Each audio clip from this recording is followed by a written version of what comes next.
look, yeah, is it high level narrative? No. But if you want to talk about great filmmaking, oh yeah, I would say that. That's what the Oscars are supposed to be. They're about great filmmaking. At the end of the day, when you tell people, because it's called Best Picture, dude. It's called Best Picture. It's the picture you want everyone to see. And if I had to pick one for 2023 today, it would be John Wick Chapter 4. Pizza time. Pizza time. Pizza time. You like pizza time? Pizza time. How you doing, my friend Alex? I am doing well, Ed. How are you? I'm okay. Got a lot of... No, actually, I'm better than okay. No, I lied. I say that being modest because I'm like kind of... I got so much energy about the things that we're supposed to talk about this week. Lots of energy. Yeah, lots of energy. And one particularly because I don't know what your thoughts are on the movie that we're covering this week, which is, by the way, John Wick Chapter 4. It is out this week. Yes. And as you guys know, I loved it in my early review. Oh shit! Oh, stop it! Okay, if you don't know, Alex is like giving me this like a pendulum of a thumbs up, thumbs down. I'm getting kind of scared now, but I hope you're fucking with me. I hate you, but that's what we are. That's the big thing we're covering this week. That's the big thing we're covering this week. We're gonna do a little bit of news, which is Victoria Lonzo's firing from Disney. I mean, that's what it was. Yeah. But yeah, it's gonna be we're doing it lean and mean this week. That's what we're covering. Let's do it. I want to get into Chapter 4. I need to know what this guy's thoughts are. So we're just gonna jump in. Is that okay with everybody? Is that okay with you? Let's go. Let's go. All right. So news.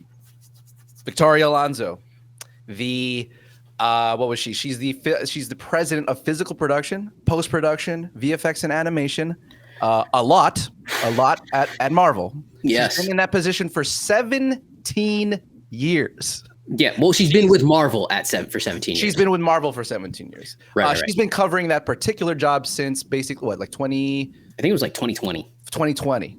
All of Phase 4 is post-production her. At the very least, her. Yeah, all her. Not a great not a great tracker, but I'm sure in her position, not an easy feat at the same time. She's been very vital to Kevin Feige, particularly in just the culmination of all MCUs throughout the years. So she's a big deal. This week, she apparently was fired by Marvel Studios, not Disney. And this was interesting, not Disney per se, but Marvel Studios. And so the interesting thing about this, Alex, is that nobody really knows why she was specifically fired to this day. It's been it's been like 4 days now. Yeah. And so really that's all we really know besides those facts. That too, it's also just really shocking considering her track record at Marvel. So I have a lot of questions.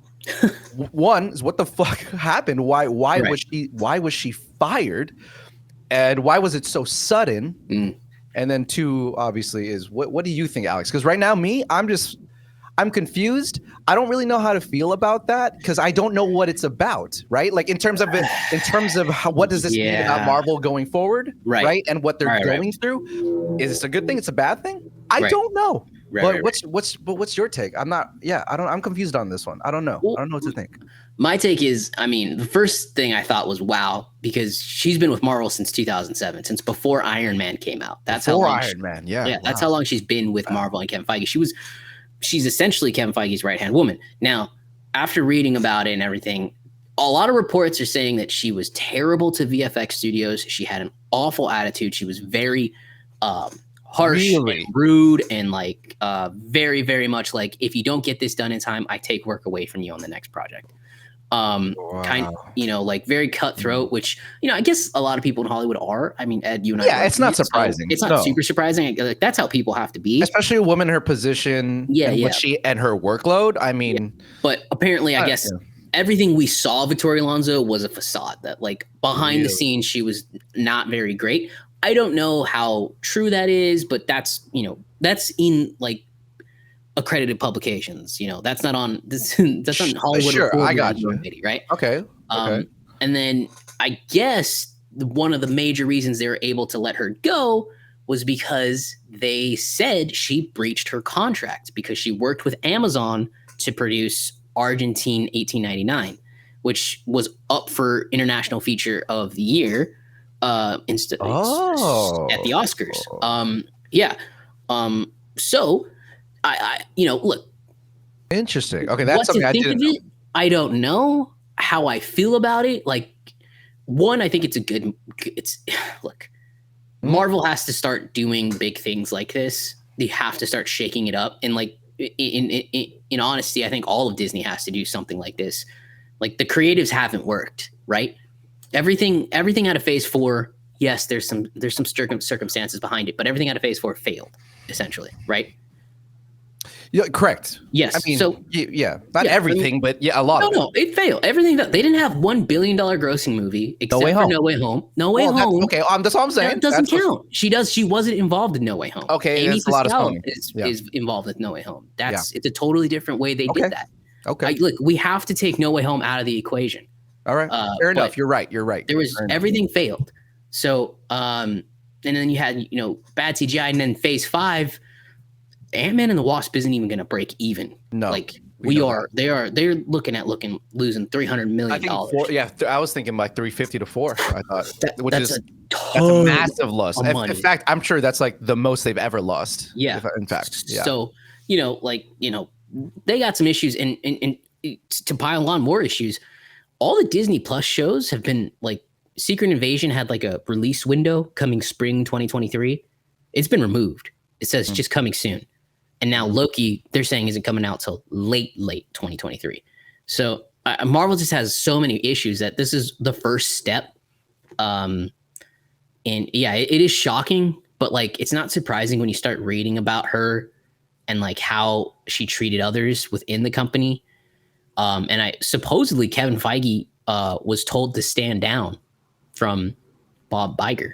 He was said that's, you need to, this might be your right hand woman, but you need to stand down. Well, see, that's what's interesting, right? Is like Kevin Feige fights for her. So what really was the problem? Okay, like this Argentina movie that she helped produce or whatever. Mm-hmm. What does this all have to do with her being fired? Is there an actual solid answer or direction as to how this leads to a firing over someone who's been there for 17 years? Well, look, she's suing, right? She's going to sue.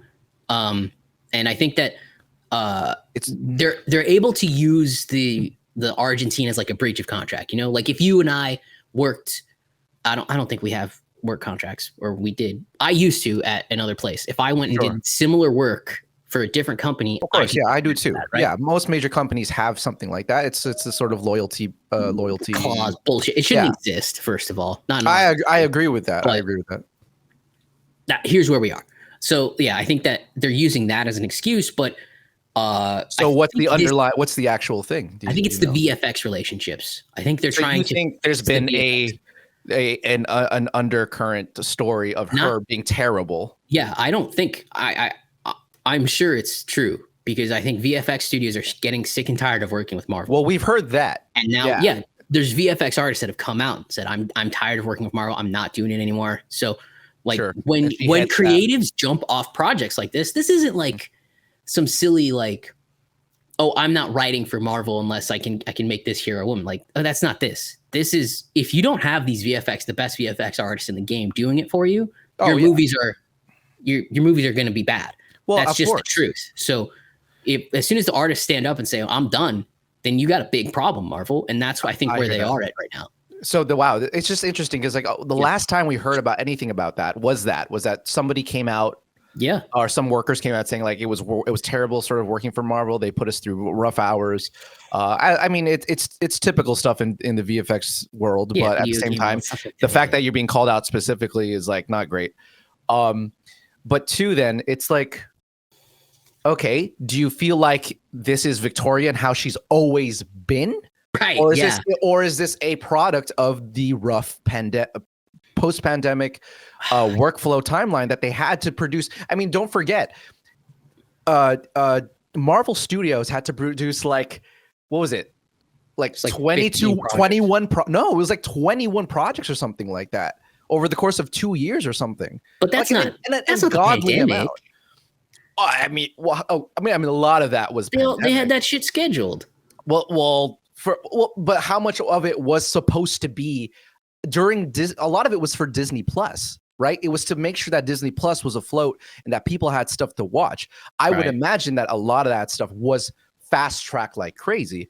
I don't think you're right. You're right. Maybe I assume so. I mean, well, why not? You know, a lot of things were fast tracked. I would assume that a lot of that was. I don't know which ones, but I assume so. You're right. So I'm just saying, like, even before a few years ago, let's say it's been 17 years. That was like what, 13, 14 years. That's still a freaking long time. Nothing comes out before that. It's only now during this time we heard bad shit about VFX. So. Look, again, it's just it's an amalgamation of the fact that of the things we know and things we don't know. It's easy for us, I think, right now to be like Victoria Alonso was the bad girl because, like, well, that's all we kind of know. But okay, well, why is there really no correlation between it only coming out now after this long, and her being fired? I mean, I'll be interested to see where this story goes as we learn more facts about potentially this now trial that may happen. I mean, for Marvel's sake, I hope not. But at the same time, I'm sure they saw that coming. Yeah. And we'll see. Any final thoughts on that before we move on? My final thought is just this: like, I'm also interested to see where this goes, but I'm also interested to see how far this goes. Like, how much does Marvel clean house and keep going? Like, look, this isn't the only problem, and like, if anyone thinks this is going to fix Marvel, I think you're seriously mistaken. Like, sure, the post production has been great, but like. They've missed on directors recently. They've missed on writers recently. They keep just giving these Rick and Morty writers just if they write one episode of Rick and Morty, that means you get to write a Marvel movie. Like it's not going to fix Marvel. Like Marvel has much deeper problems than just their VFX. So, but hopefully this fixes the relationship. And I think that's part of what's like so surprising is that out of all the changes they were making, I wasn't expecting this, since a big one, to be this initially. I agree. Was this to be the first sort of big one that we were going to hear? That was not what I was expecting. So yeah, that's a good point, man. That's a very good point. Whether it's good or not, I guess we will see. Yeah. On one hand, it's like she is a part of a time in Marvel that was also great. So she clearly was good at her job. She knows what she's doing. I think she just got, I feel like people always just get a little too in their own heads, Perhaps so. I agree. The article in Variety when she got fired, she was walking the red carpet at the Oscars, said there's two women on the press line taking her picture, and she stops and goes, "Wow, look at us women. Why don't you come around here and let's all take a picture?" Like, I don't think Victoria Alonso of 10 years ago does that. Like, it gets, they get all in their head, and then they see all these headlines, and then they make a narrative in their head, and it's just like, okay, stay humble, stay fresh. Right. So I don't know. Stay humble, stay fresh. Yeah, stay humble, stay fresh. That's it. That's how you do it. Listen to Chad Stahelski talk about John Wick versus how these guys talk about Marvel. It's much different. It's hard to stay humble in Hollywood, but for those who are, that's good for you. Head on your shoulders. Yeah. But let's see. Well, I'll be excited to see where that kind of goes. And, me too. I'm interested. Marvel does next, but it's a big shakeup. Let's do it. Let's get to it, man. I know you're excited. Come on. I'm super excited. Guys, let's do it. John Wick Chapter 4 spoiler review. So if you haven't seen the movie, go see it. And there's a lot to spoil. So please don't think that you'll go through this ride without being hurt if you decide to. You've been warned. But yeah, let's get into it. So John Wick Chapter 4, obviously the fourth installment in the John Wick mega hit action franchise. Probably one of the bigger action franchises to come out in the last decade, if not the biggest one, maybe alongside like Mission Impossible, I guess, in terms of in terms of like franchises that started in the last decade. Yeah, it's probably this. And to go this far, by the way. Yeah. So as a lot of people know, it's very rare for sort of action to go this far without any wanting a return. And obviously the past John Wicks, the 1, 2, and 3, I would consider to have only gotten better. So it's got a great track record. And so obviously Chapter 4 was on its way. And here we are. You guys already know what I felt about it if you watched my initial review.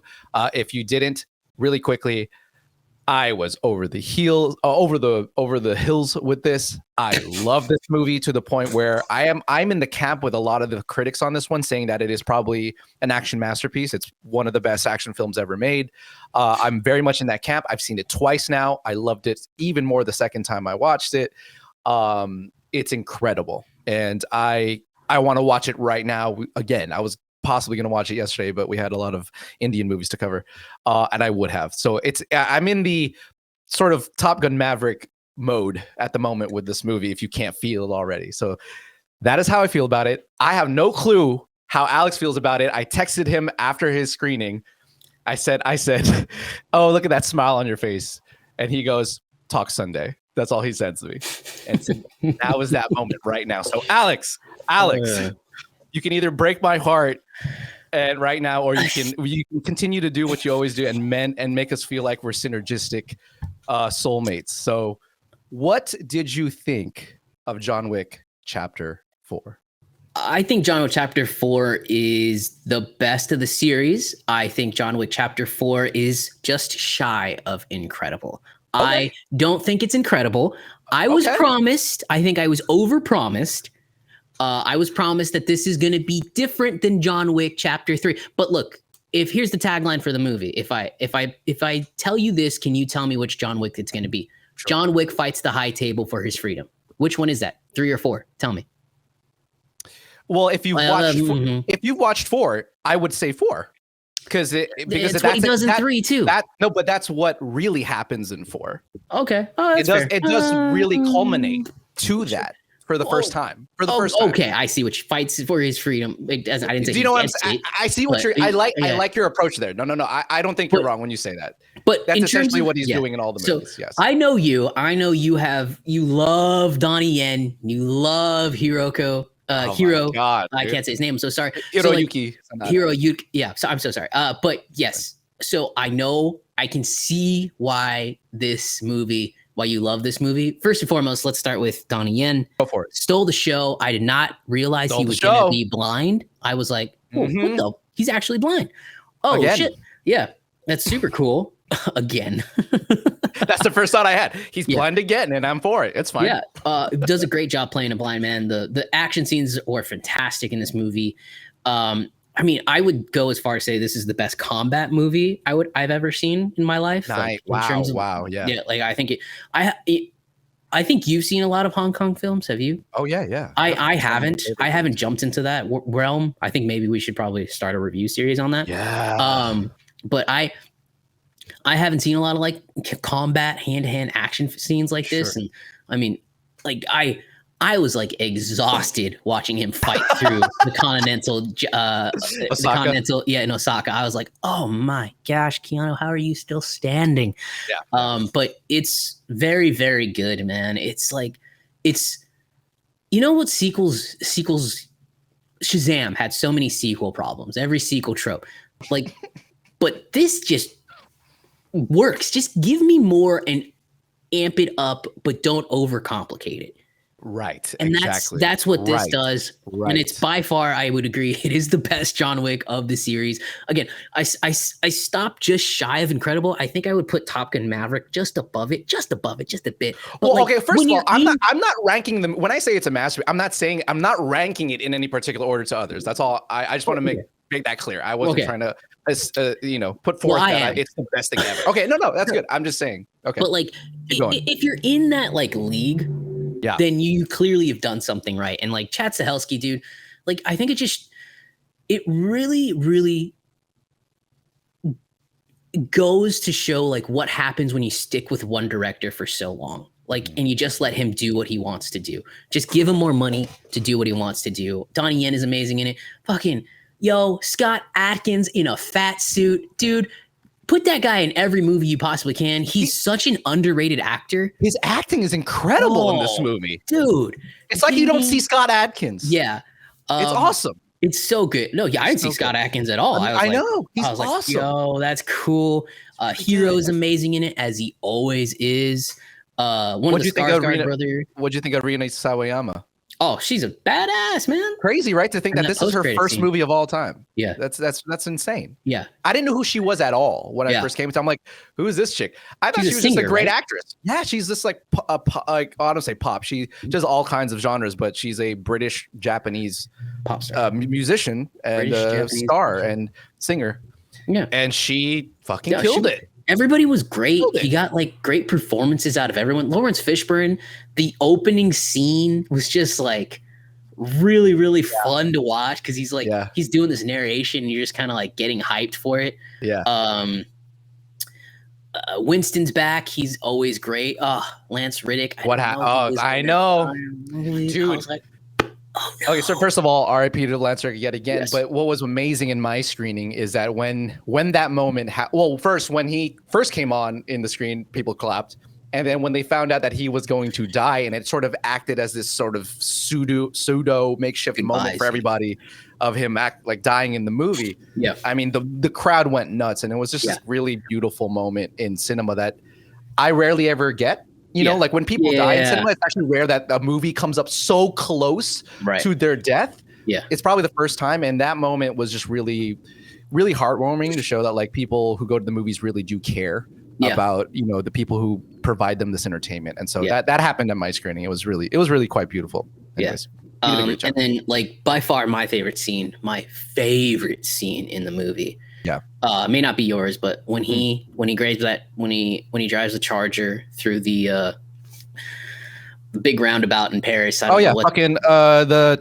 Arc de Triomphe Arc de Triomphe, I think Arc de Triomphe, France. That scene, I was just losing my mind when he's going around in a circle shooting the gun. I was like, yo, this looks so good. Chad Stahelski, how did you do all this? It's even better than the trailers made it look like, which already was like, oh, that's going to be a 16.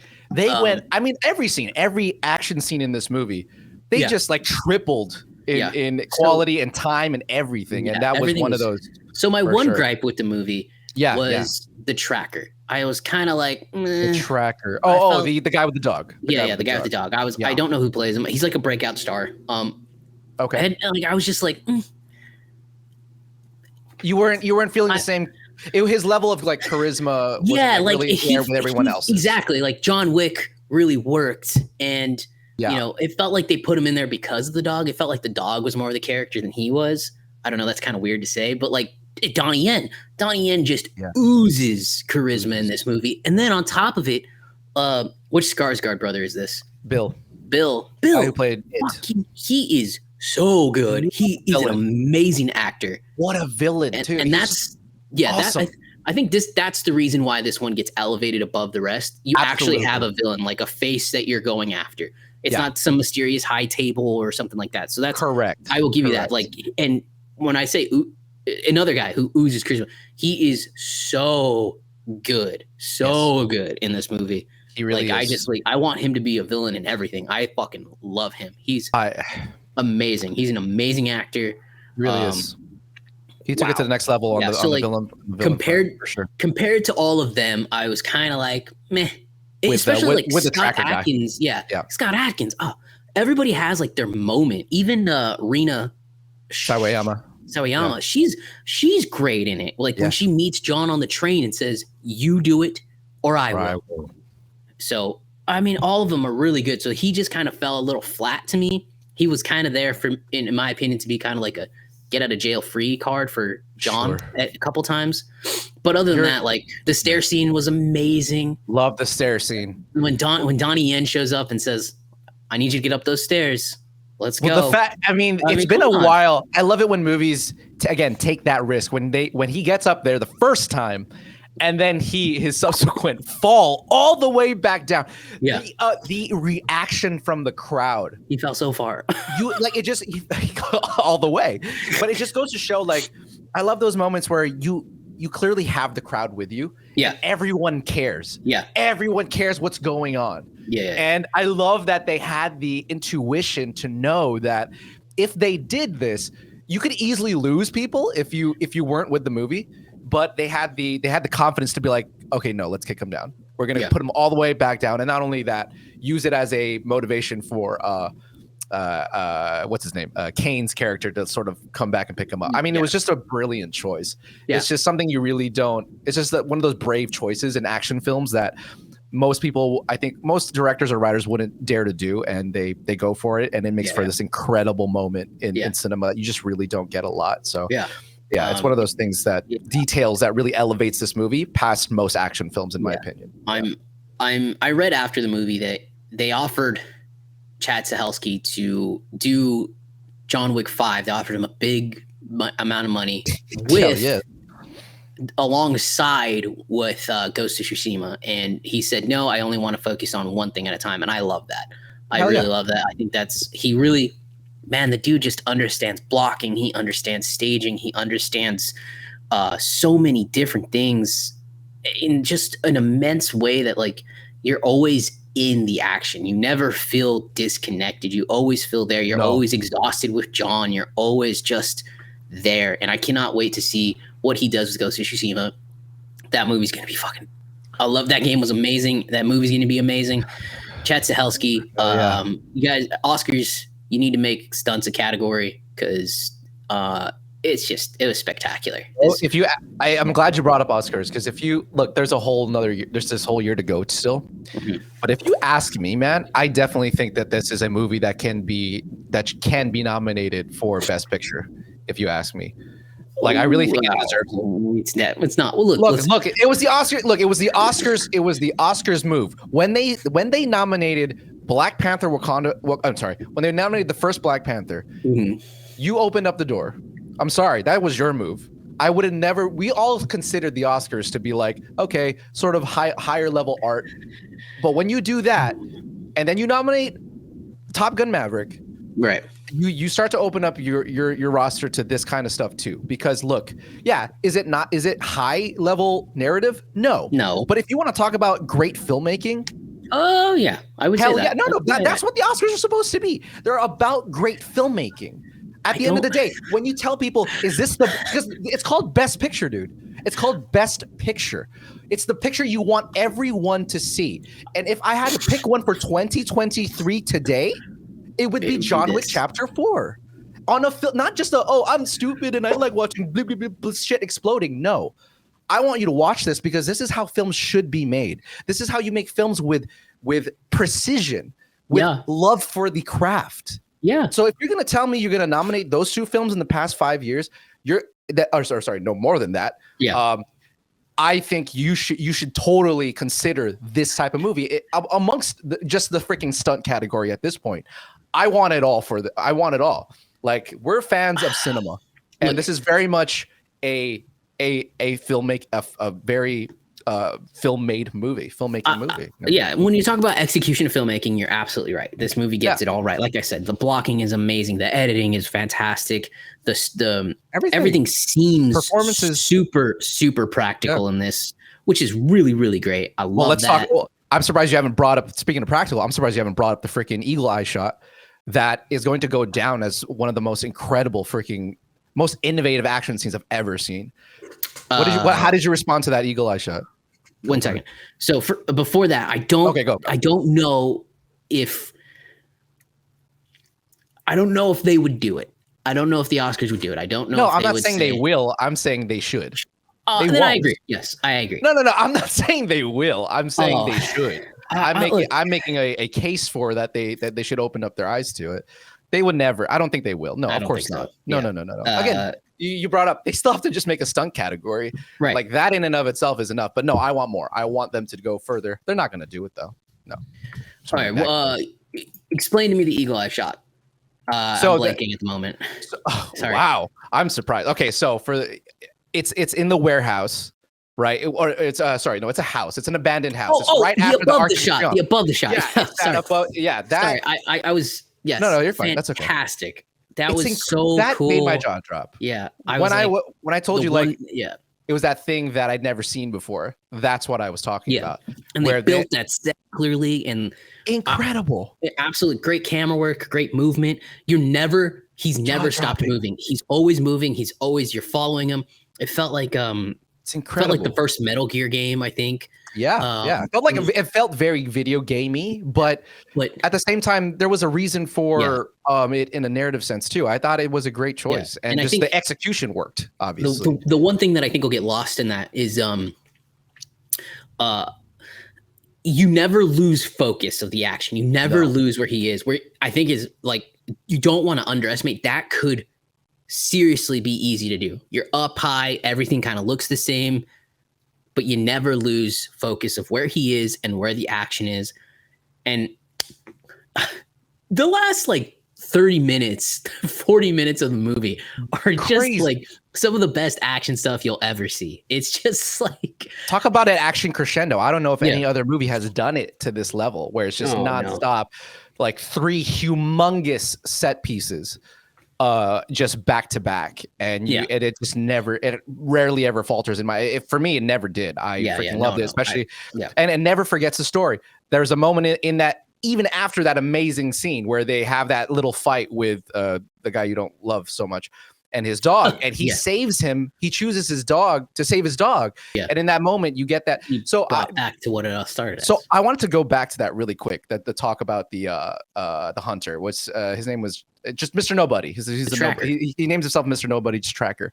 I don't disagree with you. He clearly, if you're gonna, in the hierarchy of performances in the movie, obviously I felt like he was definitely at the bottom. That being said, though, they still cared about him, and they gave him an arc, a very thoughtful arc. I mean, even by the end of the movie, I was cheering for him when he decides to save John. He's still, and I love that scene where he is in the stable with the Marquis. Mm-hmm. That was an excellent scene for his character, where he stabs him in the hand, right? And then he's like, "You either pull it out or or I take it out." But either way, you're doing this for me. And he still does it. He takes it. He has that great moment where he takes his hand out, and you go, "Okay, this guy means business." So I think maybe his performance at the end of the day was probably, again, that was probably not up to par. But I think that the writing for the character was very much alongside everyone else. And so I didn't mind him. At the end of the movie, I ended up really liking him. Plus, he has a dog. I mean, come on. Oh, yeah. He felt like another henchman. Like, he felt like, let's just give this henchman a little bit of an arc. But I don't disagree with you, but also his arc is. Oh, you didn't care about the arc?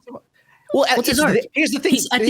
John saved because it's there. It's there, and it's not bad. It's not bad. Like, again, they give him his scenes. Like, he's not on screen as much as perhaps Kane is, Donnie Yen. Right. But he's there definitely enough. He did not feel like. He has more of a story than Halle Berry. You're right about that. Than Halle Berry. You're absolutely right about that. That's all I'm saying. So in terms of like best John Wick, okay. They do a really good job with almost every single character. That's all I'm saying. And that is one of the strongest parts of the movie. I wanted to ask you about, because I thought one of the best parts of the film, you mentioned. Excuse me. You mentioned how this isn't exactly this movie still feels like the other John Wick movies, which I agree with you. It is a John Wick movie. But when I was describing to you like what makes it different than a John Wick movie, was I thought the story was there more so than it showed up more than any other John Wick before that. Like I felt like it went above and beyond to really take new characters and inject them into John's story, so that it not only just became a story about John anymore, it was about how his actions affected everyone else around him and how they're going to go through with it alongside with him. So in that sense, that's why I called it definitely a different John Wick movie than the other 3, because it had that in spades rather than the last 3. So do you feel like I was exaggerating that a little bit? You didn't really feel that this time? That's why you didn't really feel like it was tiny little bit, because I felt that in John Wick 3. Like, you did? His actions already are affecting all his friends. The Continentals going down. Everybody, like, and like yes, I see what you're saying about his actions affecting more than everybody around him, but they affect his friends more so. Like, his actions affect Donnie Yen, but Donnie Yen's his friend, and he doesn't want to do it. Well, that's the different. That's what's different. Is that this is a brotherhood that they're dealing with now. In the last 2 movies, it was a bunch of people that were just acquaintances, but they could give a shit less. I wouldn't call them friends. Halle Berry was barely a friend either. Yeah, no, I agree with you. But like, like to say that like, his actions have consequences. Like we've already seen his actions have consequences, but not like this. Like shake the whole thing. These are people who don't want to kill him, and they have daughters. They have people that they care about. It's not before it was about people. It was about ego, and it was about money. Well, there's only one person that doesn't want to kill him, and that's just Donnie Yen.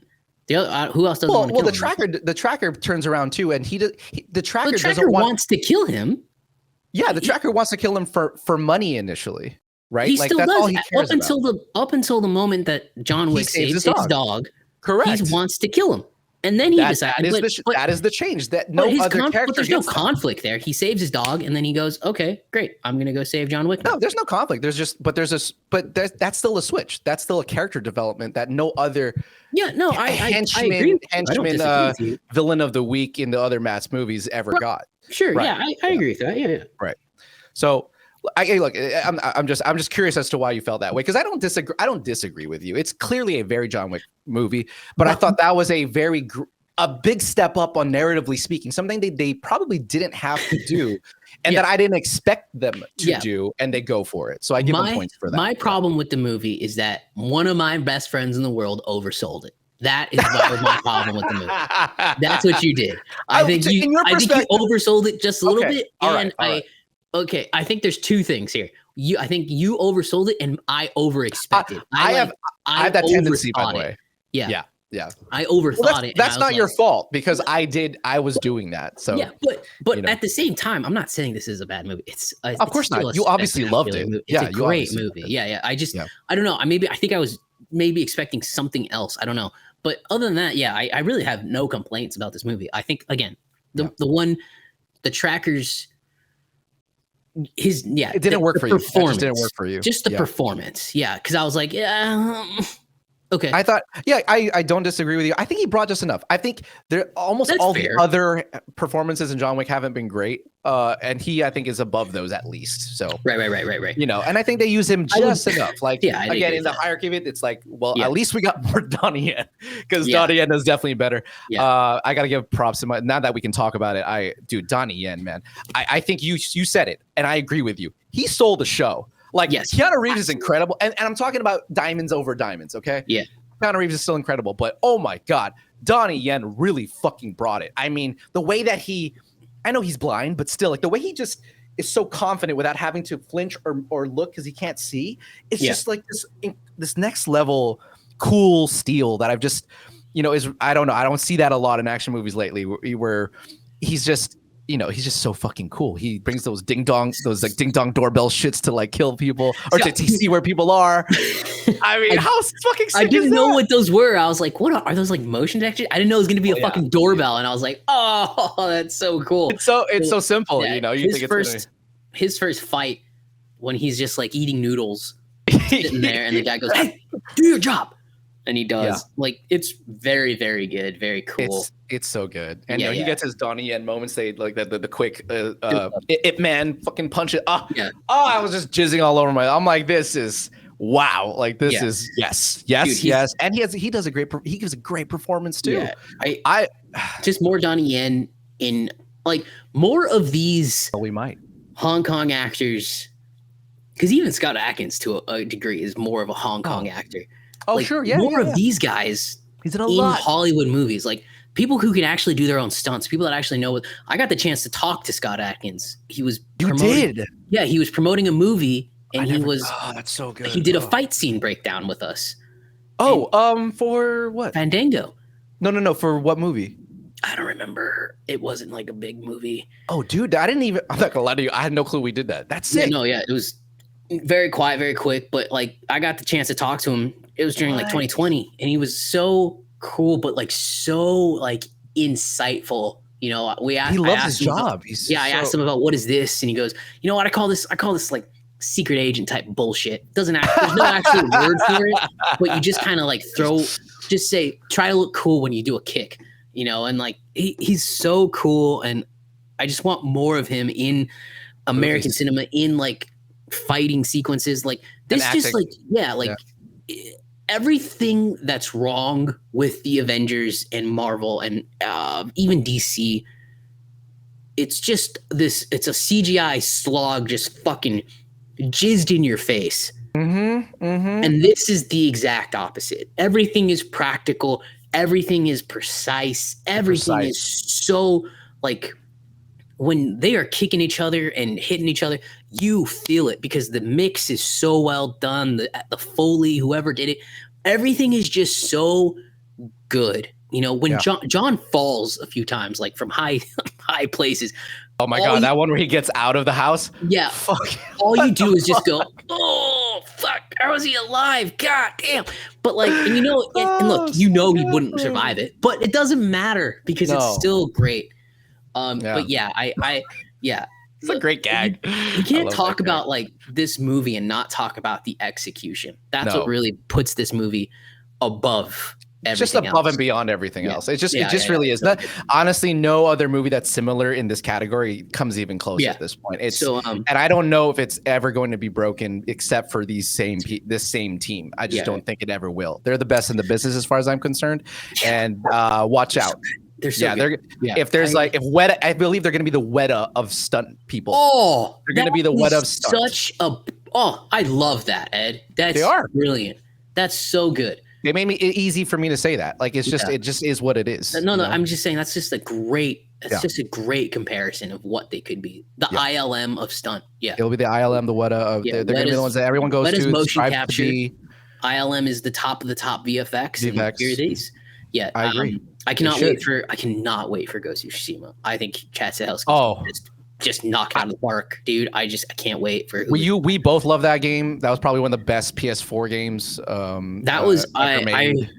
was able to play that game on PS5 when I upgraded, and it was just so much better fun. Yeah, dude. Like that game came out the same year as The Last of Us Part 2, and that game was much better than Last. Oh, I 100% agree with that. So let's talk about spoilers. Okay.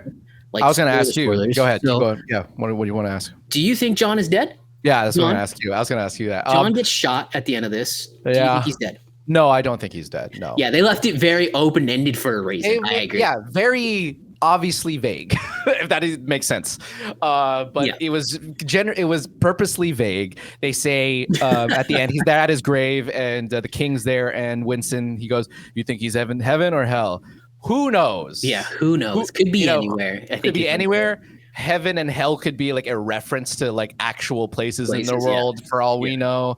No, I don't. No, he's not dead. He gets shot in like his fat on the right side. Like, he's fine. The guy's been through worse than that. Yeah. He's gonna be okay. He's gonna be all right. I agree. I would get tired too if I had to walk 500 steps twice. I would fall asleep and I would go to sleep too. You know what I'm saying? Like, he's fine. What do you think? He's not. I don't think he's dead. I think they're. Look, Chad Stahelski and Keanu Reeves both said we're going to take a little bit of a break from this movie, from this franchise. I'm happy for that. Yeah, for the next, I'm assuming it'll be 2 or 3, maybe 4 years, and then they'll come back and end John's story. Would you be happy though if they just ended it here? Yeah, I would. Happy. Yeah, I would be totally happy. It's a fine ending. You can leave it open ended, but I don't think they will because this is going to it's making a lot of money. It's got 75 million. That's a big opening for a rated R film, a massive opening for. And we have to remind people, dude, it's already broken even. The budget for this movie is like a measly $100 million to make this fucking action perfection, in my opinion. $100 million. Okay. It's already made 137 in its first weekend globally. Globally. It's gonna go bonkers. It's gonna be fine. It's gonna do bonkers. And I think I would be I kind of want them to stop. I mean, again, I like it when stories wrap up on a really big high. Yeah. Like, again, look, they proved us wrong 3 other times already. Could they make a better John Wick Chapter 5? I'm sure they could. But it's one of those things where I get scared because it's like it would suck to make a Chapter 5 and it's like, that was good, But except here where it's like I could just keep rewatching this over and over again for the rest of my life and I'll be perfectly happy. But anyways, besides that, we do get another end credit scene. Because I wouldn't have stayed. I would have been like, no, I'm out of here. Who would have? You gotta have to let people know about that. And so if you didn't stay after the credits, but there is an end credit scene. It does not feature John Wick. It features, however, 2 other assassins that were incredible, and that was obviously Akira and Kane from the beginning of the movie, and it sort of gives a bit of an epilogue to sort of what they started with her father being killed by Kane and her wanting revenge. And we see him about to visit his daughter after all these things transpired, and then Rena's in the crowd and she pulls out a knife, and that's where it cuts to black. So What do you think, though? What do you think they're setting up here? Is this their own spin-off movie? What could this be, you think, that they sort of have planned for these two characters? I mean, there could be many spin-off movies. I guess it could be both of their spin-offs, or I think it actually is going to be one movie, Rena hunting, because I think it would be interesting to watch her hunt down Kane and Kane try to look for help, or basically try to save his daughter any way he can. And I think they want to give Donnie Yen an outlet, like his own movie. They probably saw what they had, what they were creating, and in the middle of the movie are like, we got to give this guy a fucking spin-off. Deserves it. Yeah, want it. Absolutely. I want it. Absolutely. I mean, he's just amazing. So I think that's what it's going to be. Now, my question to you, to throw it back to you, do you trust anyone to direct this besides Chad? No. So like, that's the problem. Chad ain't going to direct this. I know he won't. And fuck. Yeah. Like who do you trust? Whoever. It would have to be appointed by Chad Stahelski, obviously. I think. I think directing. I don't know. Has he directed before? I'm sure he has directed some stuff. I don't know. To be honest with you, I don't know, because Chad Stahelski just literally claimed the throne of King just now. So I don't know. I really have no one. I want a John Wick. I want another John Wick, and he's the only person I know who could do it. So I have no clue.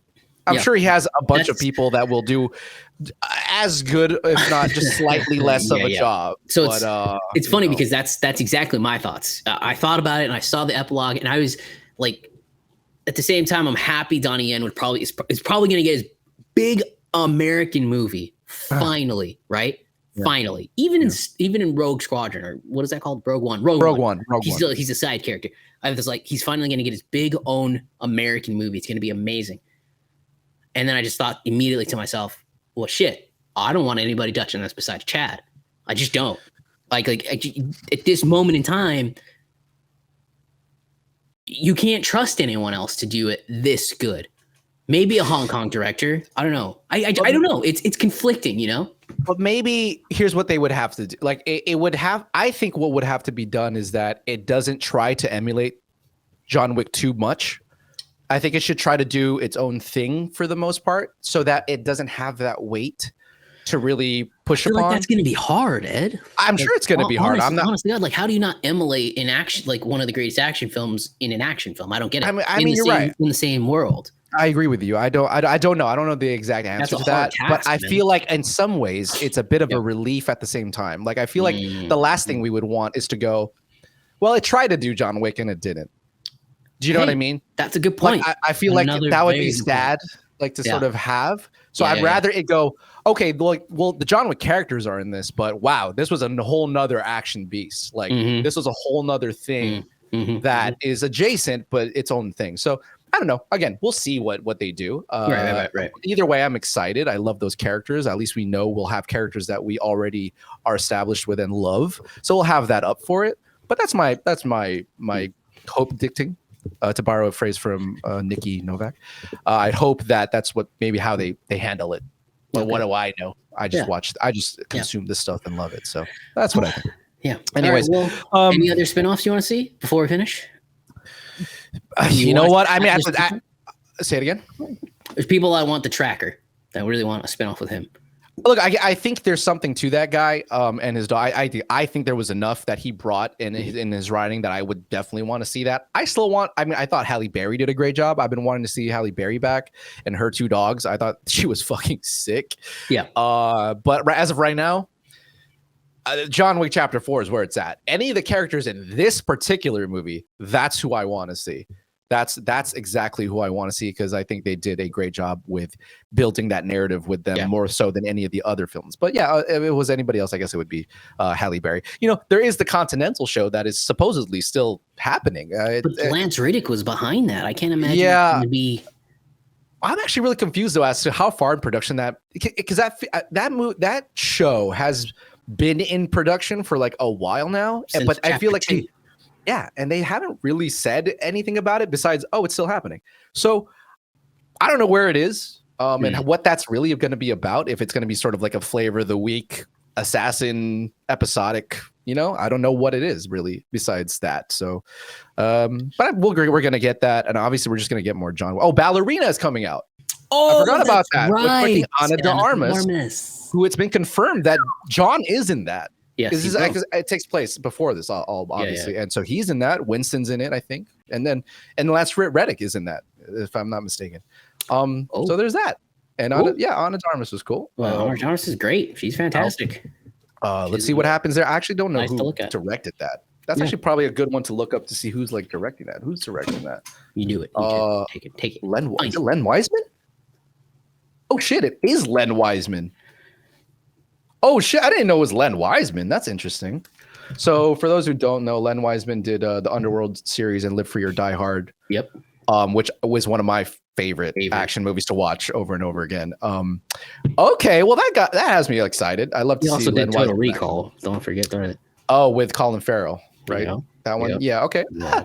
Didn't love that one, but he was hardly the problem. I think he was married to what's her name, Kate Beckinsale, for a long time too. That's correct. That must have been. Everyone was talking about that must have been awkward. How was it to direct the sex scene between your wife and another actor in Underworld? Yeah, super weird. Anyways. So Ian McShane, Keanu Reeves, and Lance Reddick are all in Ballerina. So all right, well, there's that coming up. You know, that's cool. And it takes place between the events of Chapter 3 and Chapter 4. Interesting. Okay, that's cool. Interesting. Yeah, I thought it was gonna happen before that. So I feel like to like button this up, I don't think that we'll get an announcement for anything further until that movie comes out. I think they want to see how this works without John being the main star. So, absolutely. What's interesting is that there's no release date for this. Is this coming out this year? No. It's in post-production in February 2023. It's no way it's coming out this year. There's no fucking way. They wouldn't do that. Yeah, I guess not. But then again, you know, it's been very sort of under the radar a little bit. I wouldn't be surprised if they like threw this in at the end of the year or something for like a December or November release. If there's anything that's being, you know, we'll see. These things can be turned around pretty fast. But yeah, you're right. I think it will probably be like a next year release, obviously. March next year, maybe. Yeah, like another year. Like a year. Yeah, like a year. Yeah. So that's exciting. So look, the John Wick world is by no means going anywhere, despite the fact that John is dead. But bullshit. But you know what? Look, at the end of this all, I love this. I'm going to be watching this over and over again. It's probably going to be one of my favorite action films of all time. And I'm just happy that they took a lot of risks and they executed perfectly. You know, now we have a bit of an ending, and if it ended it here, I'd be fine. I had a great time with this franchise and everything it's given. So, yep, that's it. That's all our final thoughts. If that's it for you, my friend, I think we can call it. That's it. Movies are back. Movies are back. It's a great year. It's a great year. Fantastic. Alexa, be quiet. Alexa, stop. Jesus. Sorry about that. I wish I had a John Wick gun to just shoot it. That'd be great. Yeah, that wouldn't freak out your apartment. Last things before we sign off here, just a reminder, if you haven't subscribed yet, go ahead and click that subscribe button and that bell to be notified whenever we do a new review. We got a lot of things coming for you guys, Indian movies and new American releases. We just love movies. We're gonna be talking about a lot of things, so please do that. And also, continue to tune into the Indian series. We are full force going in on this thing. We've already got a few banked for y'all. Yeah. So stay tuned and keep giving us all those recommendations, guys. Those have been excellent. You guys need to stay yourselves, because you provided us with so much energy. We love your passion for the craft and just feeding us. You know, like I've had a great time with you guys. Thanks for commenting. Keep commenting. Please. Because Alex has been doing a great job responding. Yeah, Ed doesn't read them. I read them all. It's just me. I read them. Them. Hold on, I read them very much. I just have very little time to respond, and I thank you, Alex, for doing that. I'm going to do my best to get in there too. I want to jump in there. I'm feeling a little FOMO, so I'm going to do my best because it's been fun. So yeah, Ed doesn't know how to like not work. and I do. So that's the difference. That is one of the biggest differences between you and I in the very small pocket of differences that we seemingly have. Food and work. And our love for the tracker. Anyways, guys, thank you. Yeah. I'm kidding. Thanks, guys, for another episode. And thanks for listening, and keep listening. And we'll see you at the next one.